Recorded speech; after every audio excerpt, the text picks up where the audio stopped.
90% of human communication happens over a hot cup of something. The other 10% is waiting for it to brew. Here are 8 idioms from coffee and breakfast. Number 1, not my cup of tea. The tea is fine. The tea did nothing wrong.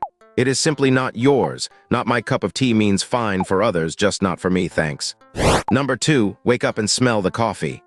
The evidence is everywhere. The signs are enormous. The coffee is right there, steaming. Wake up and smell the coffee means face the obvious truth already. Number 3, a bottomless cup.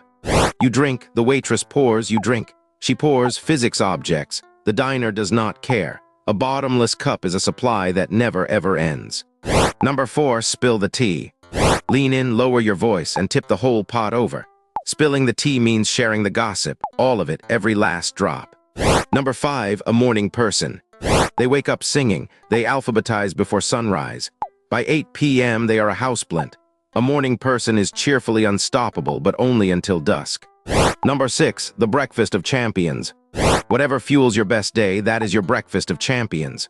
For athletes, oatmeal. For the rest of us, cold pizza over the sink. Number 7, coffee talk. Nothing on the agenda. No decisions required. Just 2 cups, 1 table, and the gentle solving of everyone else's problems. That is coffee talk. Number 8, a decaf personality. All the color of coffee, none of the kick. A decaf personality looks exciting from a distance and never, ever raises anyone's pulse. And that is 8 idioms from the breakfast table. Go pour yourself a bottomless one. Thanks so much for watching. If this helped you learn something new, please like and subscribe for a new idiom every single day.